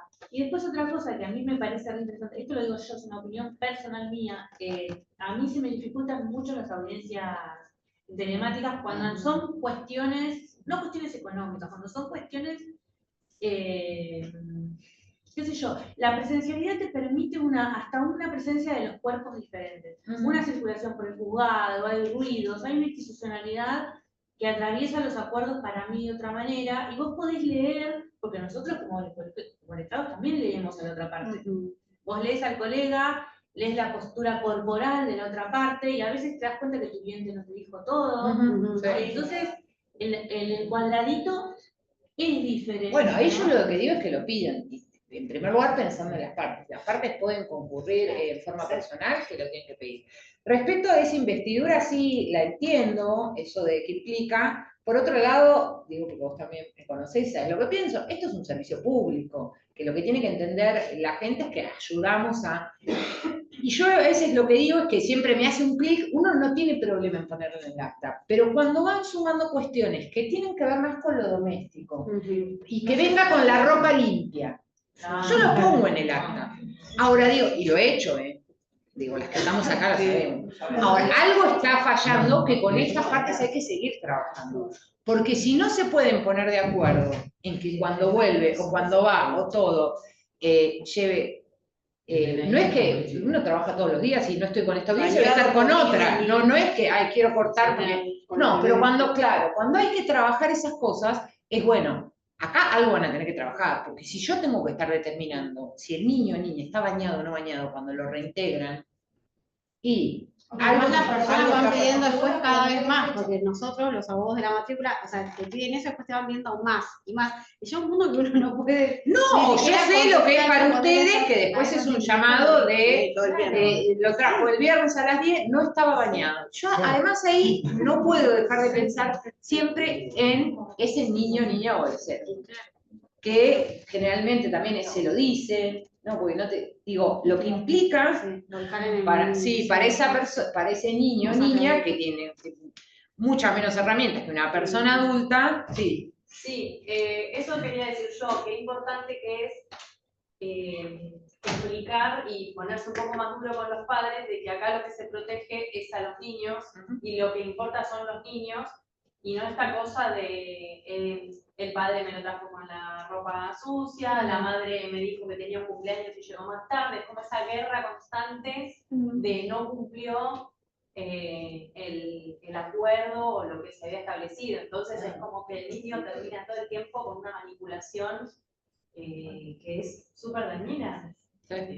Por eso lo importante es trabajar con los adultos, los corrimientos que tienen que hacer ellos para que esto no siga sucediendo. Exacto, ¿No? sí. O sea, que les quede claro que acá lo que importa no es lo que vos quieras como mamá o lo que vos quieras. Lo que importa es lo que es mejor para el niño. Obvio. Más allá de lo que el niño Porque quiera. si no sigue siendo un trofeo de guerra. Sí, aparte- Un montón de veces pasan cosas así. No, lo que pasa es que el nene no quiere ir con los padres, no quiere ir con el padre. Y no, ¿cómo va a querer ir con el padre? Si lo único que escucha cada vez que está en tu casa es que el padre es malo, que el padre le rompió los juguetes, que el padre no lo llevó a fútbol, que el padre... Es como... A veces los niños también siguen un lineamiento. Y sí, si escucho que mi papá es malo, digo que prefiero quedarme con mi mamá. Bueno, por eso insisto con eso. En todos los casos es responsabilidad de los adultos. Tal cual. Incluso con la escucha de niños, niñas y adolescentes, uno también constantemente, que es una escucha, como hoy decía Celia, también muy particular, y eso también está en las guías que lanzó la Corte, de las distintas formas. Si bien la de escucha yo la veo bastante abocada al fuero penal, cómo lo está el protocolo, pero bueno, en el marco de familia también, esto, y cuando uno charla con un niño o niña, también se ven estas cosas, es decir, no, porque no me pasa plata. Y ahí uno ve constantemente si es una cuestión de los adultos que están transmitiéndole a los niños, o si hay a veces, que también muchas veces hay cuestiones particulares de los niños que por alguna cuestión no... Sí. No, que es cierto lo que dice y pasa, en la práctica pasa, pero también al principio de la capacitación hablaba de la interseccionalidad, de que atraviesa una mujer al momento de maternar y los hombres al momento de paternar. Entonces, si bien es cierto que los derechos de la infancia son los que tienen que estar primero, porque se trata de los derechos de los niños, también hay una madre que por ahí tiene trabajo en negro, que tiene que tener varios trabajos, que además está atravesando una situación de vulnerabilidad. Entonces, sí, como por supuesto, primero tener una mirada primordial en cuanto a los infantes. Y después cuando hay que acordar y arreglar toda esa cosa que es transversal a la mujer y al hombre, también es importante tener. Por eso hablábamos de las perspectivas, ¿no? La perspectiva de la infancia, la perspectiva de género, la perspectiva cultural, tiene que estar atravesando. Eso se trabaja constantemente en el marco de la etapa previa, por eso yo hoy lo decía, y yo creo que es un límite que muchas veces no se puede trabajar en la mediación. Ahora por ahí no lo veo tanto. ¿Por qué no? ¿Por qué te estás quejando? Que el mediador tiene mucho más limitado las facultades que tiene en el marco de una mediación. ¿Cómo? Se podría llamar la ley. Ah, sí, bueno, yo hablo con lo que actualmente tenemos, con lo que hay Yo soy mediador perjudicial, yo estoy a favor de la mediación familiar. en el marco de provincia. Sí, porque todo lo que están hablando muchas veces los límites los estamos pagando los propios abogados. Por eso siempre con la doctora Barco hablábamos del perfil de abogado de familia. Pasa que siempre sucede lo mismo. No me iba a meter, Pablo, no Entran me en el metas. estudio jurídico y le dan la causa de familia. Entonces te encontrás en una audiencia con Por eso abogados digo. que van con la bandera de quiero sacar todo y quiero ganar. Los viejos acá como son, nos conocen, ¿no? Yo digo que los somos más viejos, grandes, perdón, no somos. Pero con respecto a lo que vos decías, es un límite. ¿Por qué digo esto? Porque porque en el caso que vos planteás, y nos pasa constantemente, incluso yo he tenido audiencias donde, digo cualquier monto, no estoy hablando, pero más en estas situaciones económicas, bueno, le voy a pasar una cuota de 400.000, que uno tironea por ahí con el alimentante, digo el alimentante porque en las estadísticas la mayoría son alimentantes, 400.000, pero que me acredite los gastos. Bueno, no, ahí uno le aclara, bueno, no corresponde. ¿Sí? No corresponde, primero, la rendición de cuentas en el marco de los alimentos, y segundo, en el monto que usted está pasando. Porque ahí también tenemos un montón de, si se quiere, prejuicios. ¿Qué hará con ese dinero? Bueno, viva la realidad y vas a ver que con ese monto, magias, que hace magia. Entonces eso también se trabaja en el marco de la etapa previa. No, es que se lo quedan una semana ellos o el otro. También que ver con este cambio de ¿Puedo decir una cosa? cultural y social, ¿no? Que atravesamos todo No, la sociedad. Cada uno de su lado, de jurídicos, demás. Yo creo que viene todo con más perspectiva. Creo que los abogados, los nuevos abogados que empezamos a incursionar en el derecho de familia, empezamos a tener esa visión de que no somos abogados litigantes, de que intentamos siempre llevar la paz, digamos, a la familia, la autocomposición, que ellos saben lo que quieren, como, por eso cada acuerdo es muy particular. A veces tenemos un acuerdo y decimos, pero ¿cómo? Va a estar un día y medio, y bueno, por ahí les sirve, ellos se acomodan. Yo creo que tiene que ver todo el cambio cultural que atravesamos todos, desde cada uno en su Sí, lugar. igual yo creo que las partes también hay que hacerles saber, sumando, digo, en esto que decía recién Cecilia, que ustedes, la figura, que a veces que hay algunas cuestiones que estamos hablando acá, que son la demanda constitucional, no es una postura de una que un día se le ocurrió y que, no, hay cuestiones o perspectivas que hay que tener, porque son una demanda constitucional, porque lo dice el código, que estén evaluadas económicamente las tareas de cuidado, no es que a una se le ocurrió. Sí. El chat, sí. Volvemos un poquito al juzgado de paz que quedó ahí la pregunta, y ahí la aclaró la doctora. Dice, lo que ella quería, digamos, lo que ella quiere saber es, a ver, vamos un poco para atrás, ¿no? Hola. En realidad habla de la etapa de conocimiento. Sí, ¿No? No. Pasó la mano, me parece. Me refería a cualquiera de las dos doctoras. Me refería a en qué artículo podemos basar la solicitud para pedir se celebre una audiencia preliminar antes del traslado de demanda, dice. En la justicia de paz letrada, estamos hablando. Lo que pasa es que no tienen previsto Claro, ellos está en el marcado marco, la ley, digamos. Y si bien ahí marca 636 y 637, ella lo planteó en el marco, o ella o él, de un derecho de comunicación, por eso ahí decíamos el 842. Es una cuestión. Igual en esto, que también a mí me encanta, me pareció un trabajo conjunto, en que siempre hemos ido buscando de qué forma adecuar el proceso para que sea lo mejor para las partes. Digo, que muchos juzgados hacen como una combinación, no sé si han visto, del 636. No pegarse a la norma. Sí, o con la audiencia preliminar, digo. Pero me parece que una audiencia en un juzgado de paz antes de la demanda no está sé. grabando el límite. Por eso. Sí, ¿se pueden abrir los micrófonos? ¿Sabes, Ceci?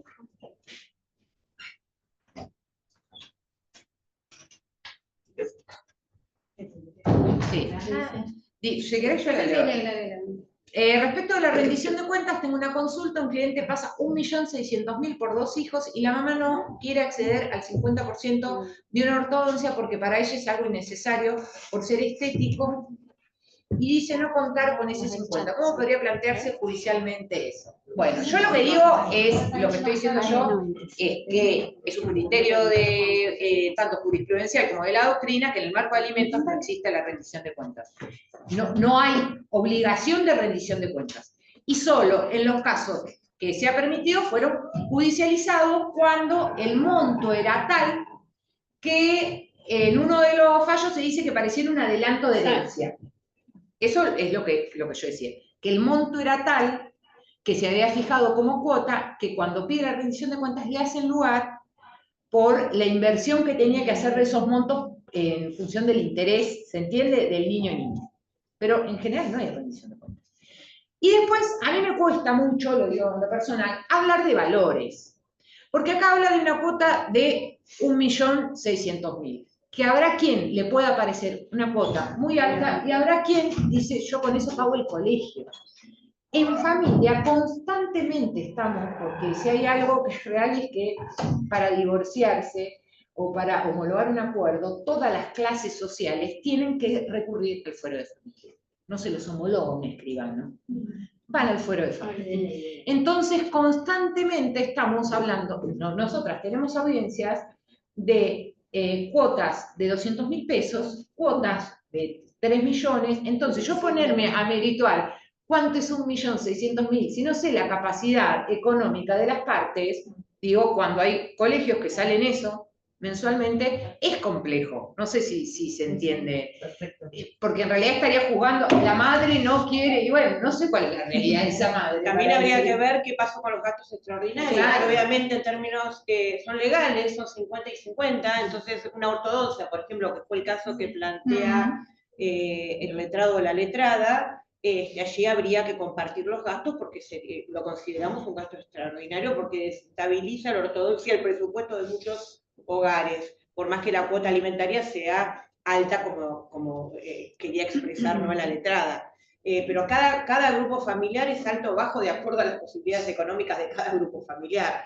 Entonces, muchas veces nos encontramos con casos donde las partes tienen un nivel económico determinado y cuando quieren o eligen los colegios o eligen las actividades de sus hijos, no alcanza para cubrir esos gastos y es un desequilibrio muy importante. Entonces la realidad es que nosotras lo que decimos, ¿cómo se les ocurrió? Muchas veces les planteamos, ¿cómo se les ocurrió elegir este colegio? Porque no es la cuota y la matrícula, es pertenecer a determinado establecimiento educativo con todo lo que implica para los niños y las niñas que van a esos lugares. Entonces, la erogación de dinero es enorme y muchas veces no está al alcance de lo que cada grupo familiar puede desembolsar. Entonces habría que revisar un poquito, y también eso tiene que ver con la adultez de cada grupo, de cada grupo familiar y de las partes, fundamentalmente de los adultos, de poder tener en cuenta qué es lo que se puede gastar, cuánto se puede gastar y cuánto no se puede gastar en determinadas actividades. Y es una cuestión de sentido común. Si yo cobro 1.000.000 de pesos, no puedo enviar a un chico a un colegio que la cuota me sale 500.000, porque ¿cómo hago para darle de comer, para comprarle el uniforme, para que vaya a inglés, para que vaya a hockey, para que... Es imposible, no dan los números, y cuando no dan los números hay que revisar estas cuestiones. Y además someterlos a las niñas a ese sistema de pertenencia, que por ahí no puede llegar, y bueno, en momentos como la adolescencia a veces es crucial, dónde ellos van a pertenecer, cómo van a pertenecer, y no poder, digamos, ayornarse a ese nivel de vida que tienen los demás, digo. Tiene que ver con lo personal. Exacto. Por eso pasamos de cuotas de 1.000.000, de 2 millones, de 3 millones a cuotas quizás de 100.000 pesos. Y les cuesta más los 100.000 pesos que todo lo demás. Entonces es como que cada grupo familiar tiene sus particularidades económicas. Y por eso cuando hablamos también de alimentos, ¿no? También es importante hablar del cuidado personal y del derecho de comunicación. No es lo mismo una mamá y un papá que se hacen cargo de un cotidiano de los chicos en forma paritaria que un papá o una mamá que ven a los chicos o que tienen un cuidado, un régimen o un derecho de comunicación de 2 veces al mes, una vez cada 15 días, fin de semana por medio, porque una de las partes vive muy lejos de la otra, o porque no tienen interés o porque no tienen el deseo de tener un cotidiano con sus propios hijos. Entonces, bueno, eso hay que valorarlo también al momento de fijar o de cuantificar la cuota alimentaria.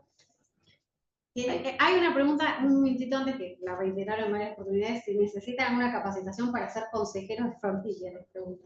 ¿Algún requisito especial? No.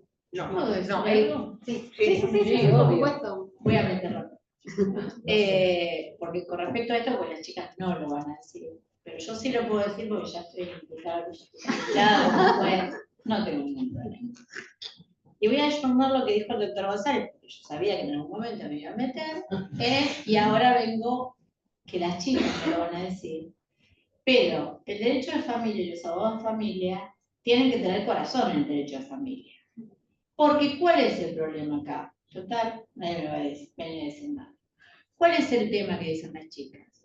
Que la especialización, el estudio en todos los derechos, es importantísimo. Porque todos tendemos a pensar, y yo, imagínense todo lo que he recorrido, que tengo 44 años, de abogada, así que tengo desde la ley de patrimonio, y tan joven como me ven, pero tengo 44 años de abogada, Así que la especialización es importante. A ver, que no, ellas dicen, no tenemos una especialización, sí la tienen. La tienen porque, más allá de lo que hayan estudiado como especialización, hay que saber que se trata de otra forma la conciliación en el derecho de familia. ¿Y por qué llegamos a veces a estas cosas? Y me callo. Es porque creemos que todos podemos hacer familia. Porque es un derecho menor para el otro. Y no es un derecho menor, es un derecho mayor. Porque eso es lo que tendríamos que ver. Yo no voy a ir a meterme a un juicio abreviado en lo penal porque me va a quedar preso seguro. Porque no sé. Como las chicas no irían tampoco. Podemos saber lo que dice el derecho, podemos saber lo que dice el tomo del tratado, pero nada más. Entonces, ¿por qué nosotros en familia tenemos del otro lado el abogado que hace penal, que viene, y se lo digo a los penalistas, porque el otro día estuve en un curso de procedimiento penal y se lo dije a ellos. A ver, y vienen a meter nafta al arreglo de ganar, de perder, de familia. Si nosotros no vamos a meternos al otro lado, pero no es meterse, es cuestión de saber. Las chicas lo que están diciendo es correcto. Yo también fui consejera. Hay que trabajar desde otro lado. Ustedes no saben lo que hay que trabajar con la gente, el trabajo que hay que hacer siendo consejero. A veces a la gente le cuesta mucho abrirse. Y ahora más pero cuando ustedes empezaron o cuando yo empecé, no se abrían tan fácilmente en una audiencia. Y si encima tenemos un abogado y a ustedes les habrá pasado porque a mí me pasó, mire, desde ya les digo que la voy a cerrar la etapa porque no estoy de acuerdo con la mediación, no estoy de acuerdo con la conciliación, entonces yo acá vengo obligado porque es la etapa que tengo que transcurrir. Entonces me sentaba y le decía, mire, quien decide eso soy yo, no usted. Entonces a ustedes también les ha pasado eso. Y hay que ponerse firme en esa situación. Entonces, el día que valoremos este derecho tan vapuleado de familia, creo, ellas no pueden decir, en este momento están en función también, entonces decir la especialización. Sí, ellas se especializan. Todos los días tener una etapa previa es especializarte en la vida, que eso es el derecho de familia. Entonces, un gran logro el que tienen que hacer. Yo cuando la presenté a Celia, María la conozco mucho también, es ponerle ganas. Porque de repente el consejero vive y dice, ay, no arreglaron. Bueno, chau, chau. Y lo que dice Celia, dice, soy larguera, ¿saben por qué lo dice? Porque a veces venía y me decía, Graciela, le pongo una audiencia más, y yo le decía, si a vos te parece que vas por el arreglo, o no lo hablamos. Si a vos te parece que vamos por el arreglo, ponle una audiencia más. Porque libera al juez. Ese es el tema. Libera la posibilidad de otras situaciones. Quería yo simplemente decir que también los abogados de familia tenemos que tener cierta sensibilidad. A mí siempre me critican porque le digo, soy abogada los 365 días del año, las 24 horas.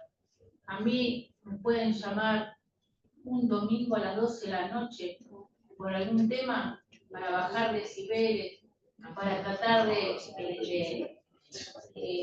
no sé, que las partes no estén enfrentadas y sobre todo, sí, yo por lo menos hace 33 años que hago eso.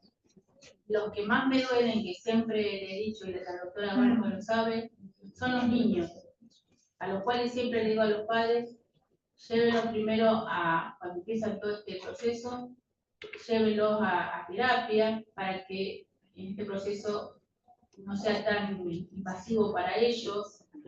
Traten de no discutir delante de los menores. Y cuando me llaman por algunas rispideces o tonterías, bajarle el decibel para acompañar también a la justicia, para que también para ustedes sea más liviano. Y no se repita, como dicen ustedes, continuamente aumento de alimentos, que van creciendo los chicos, que pueden arreglar con los padres y estas cosas.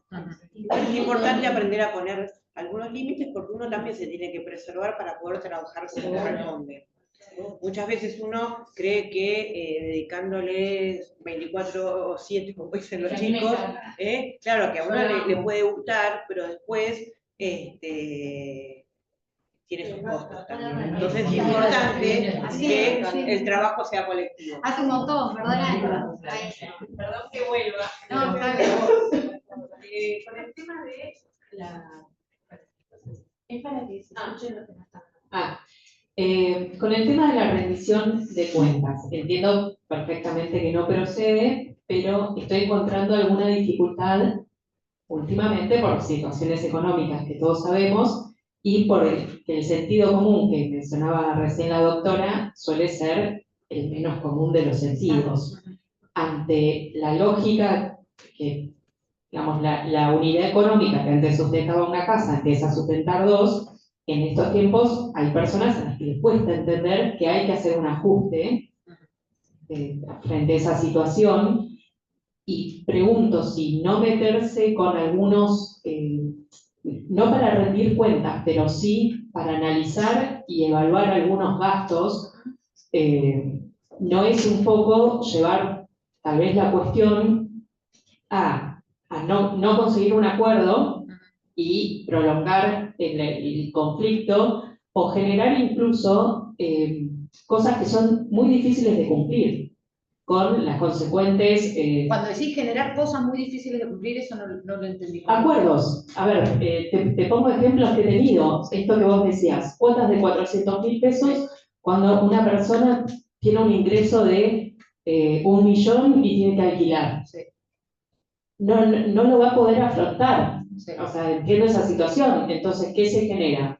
Deuda, deuda, deuda. Sí. Más allá de que, obviamente, si le vas a deber a alguien, tu hijo debería ser la última opción, ¿no? Pero, no sé, me parece que a veces es necesario entrar un poco, no a medir cada gasto, le compré 3 yogures, qué sé yo, pero sí tal vez evaluar la razonabilidad o la falta de sentido común, esta que mencionaban, los gastos extraordinarios. Bueno, capaz que no estamos en condiciones de hacer una fiesta de 15, sería genial, es ideal, da pertenencia.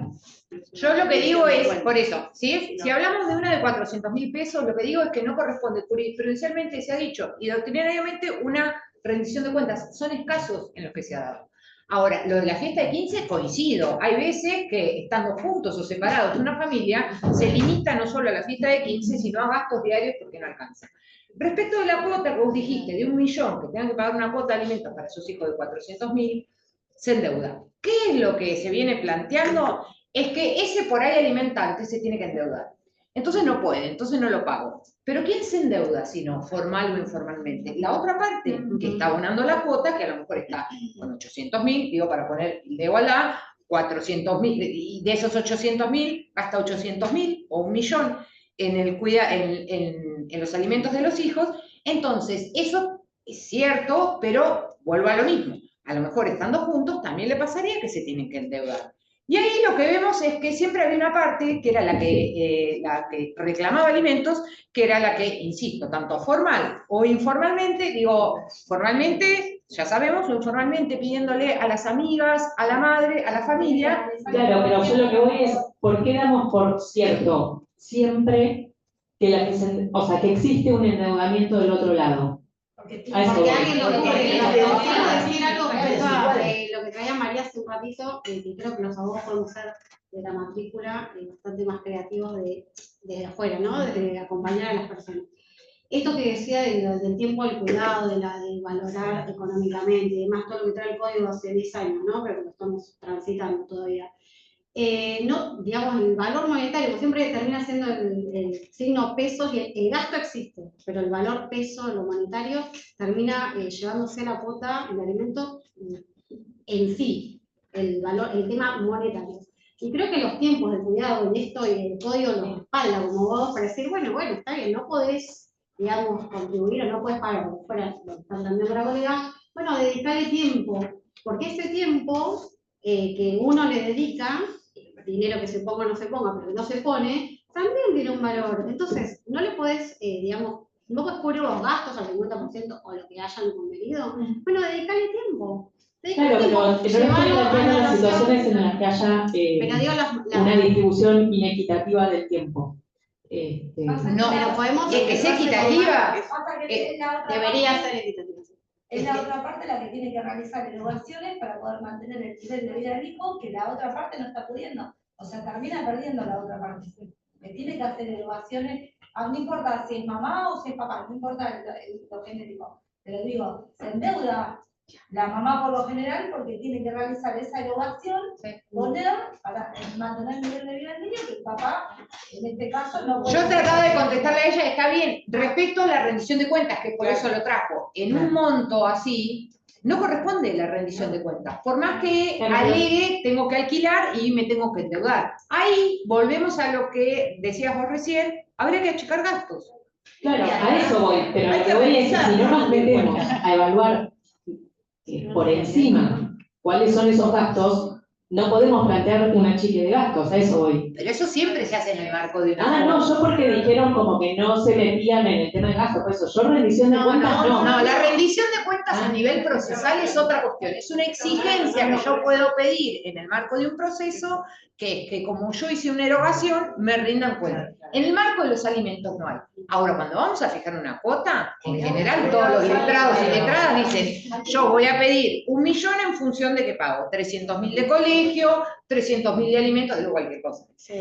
Y eso está, pero eso no es una rendición de cuentas. No, por eso yo me quedé con las dos cosas aisladas. No confundamos la rendición de cuentas como instituto jurídico. No, está bien, claro. La ponderación que hacemos para valorar la cuenta y para cuantificar la cuota alimentaria. Eso ruido la expresión utilizada, eso de como no me voy a meter en los gastos, lo de la rendición de cuentas lo tenía clarísimo, pero igual aprovecho a preguntar si en el caso de alimentos por los parientes se tiene otro criterio en relación. No, por un lado está lo que dice el código. Por un lado está lo que dice el código que amplió la obligación alimentaria a los parientes. Y por otro lado, que es algo que nos viene trayendo el derecho de familia hace mucho tiempo, es que la jurisprudencia avanza mucho más rápido por las situaciones familiares. ¿Y tenemos cuotas alimentarias fijadas a tíos? Sí, tenemos fallos de cuotas alimentarias fijadas a tíos. No está previsto en el marco de la obligación alimentaria del Código Procesal, pero sí, el primero fue el caso de Entre Ríos, donde se había muerto el padre, y ella dijo yo, y ahí que dijo, tutela judicial efectiva, interés superior del niño, estos tíos van a pagar cuota. Sí, que a veces te pasa porque, digo, la realidad supera la ficción y también tiene que ver con la conducta de las partes. Particularmente yo un caso, llamamos al papá, no venía. Primera retención, el papá renuncia, nada, derecho a interés superior sobre el del niño. Seguimos, fuimos a 3 audiencias con consejera, el papá no se presentó, o sea, ya teníamos una conducta de reticencia.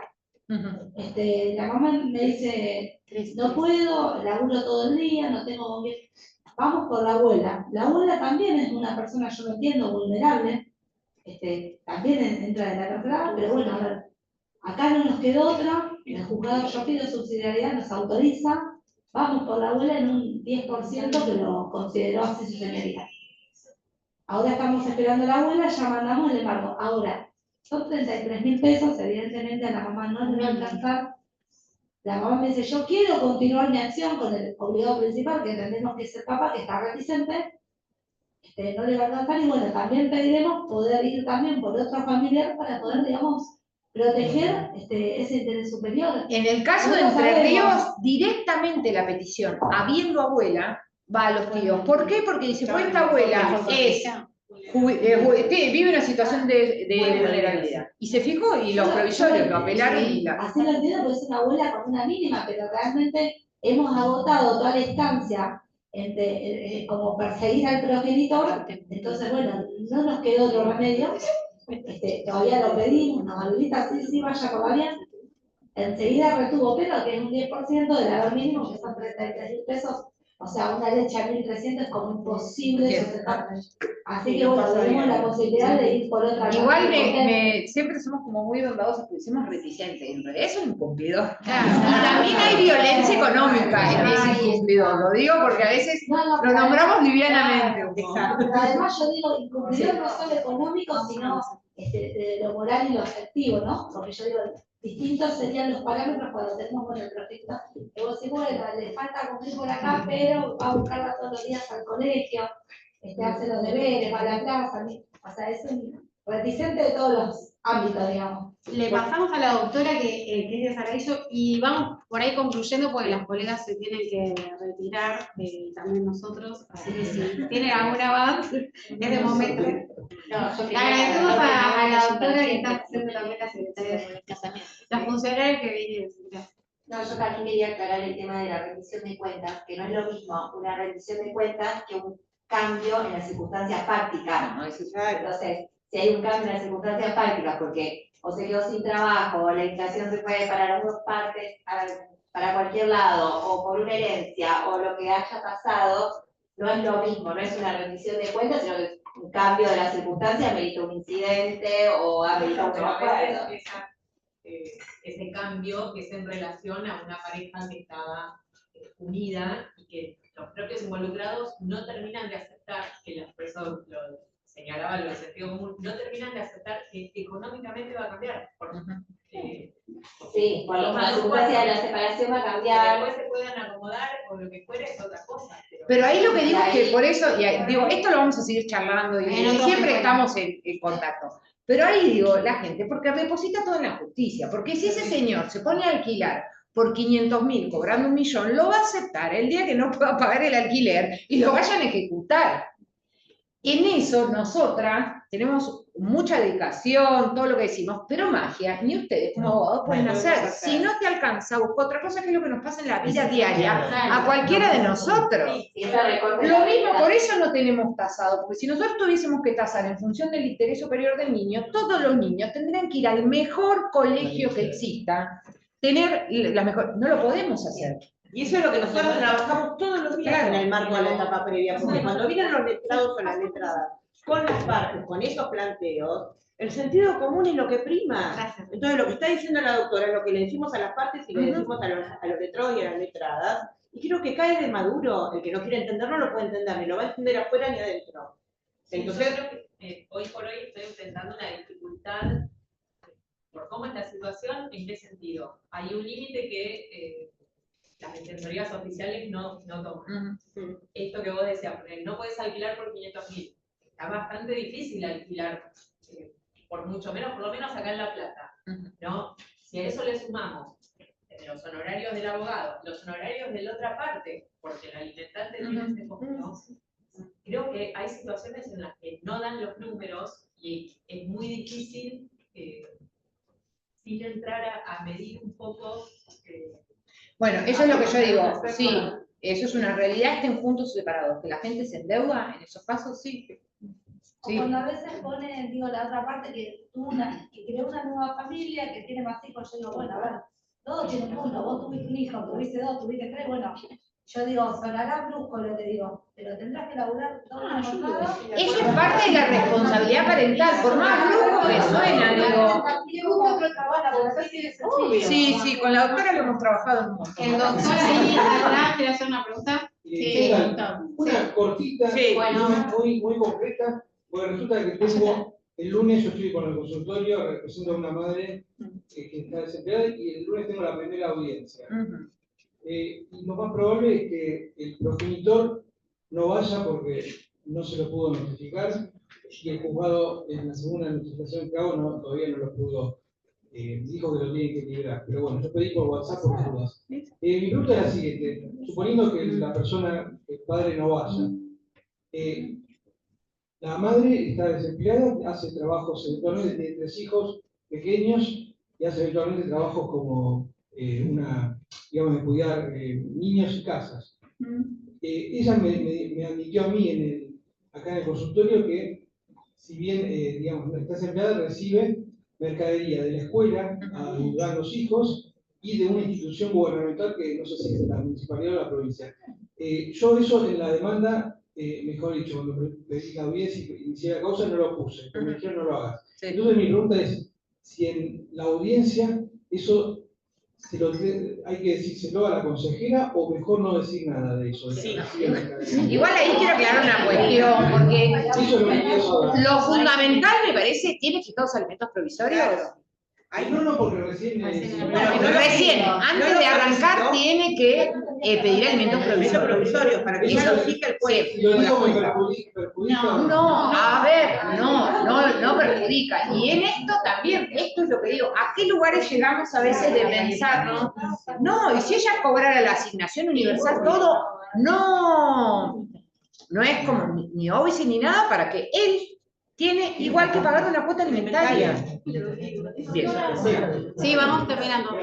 La última hacemos. Sí, pasa el micrófono. Por ahí sí, lo que dice una vez yo. Páselo con No lo podemos encontrar. Yo hice una declaración jurada, estimé por su nivel de vida, viaje, autos, propiedades, que él estaría percibiendo para mantener por lo menos patente, luz, gas, celulares, cierta cantidad de dinero que se establezca un provisorio y bajo la responsabilidad se firma un acta. Hoy se fijan alimentos provisorios aún cuando no hayan denunciado absolutamente nada. Tenemos índices, el salario ha quedado medio, pero tenemos, sí, por ahí la canasta de crianza lo que tiene es que hace un presupuesto que es que el cuidado está a cargo de una sola persona, pero en la situación que, por lo que cuenta esta, podría pedirse el salario mínimo, que hoy se fija un 50%. 50% por un solo hijo, 55 por dos. Bueno, sí. Vamos a ir cerrando, aunque hay preguntas en el chat, pero bueno, vamos a tener que hacer otro encuentro. Tenemos la promesa de la doctora Saracho y otras consejeras del Fuero de La Plata que van a participar, así que elaboramos las preguntas para un segundo encuentro. Hay mucha gente conectada en el chat. Nos parece que está muy bueno que sea presencial y virtual, porque hay muchas personas que se quieren conectar y por cuestiones laborales o lo que fuera no pueden.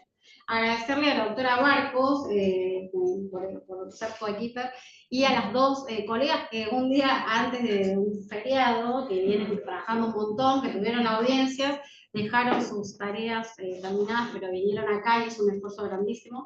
Así que agradecerles y un aplauso porque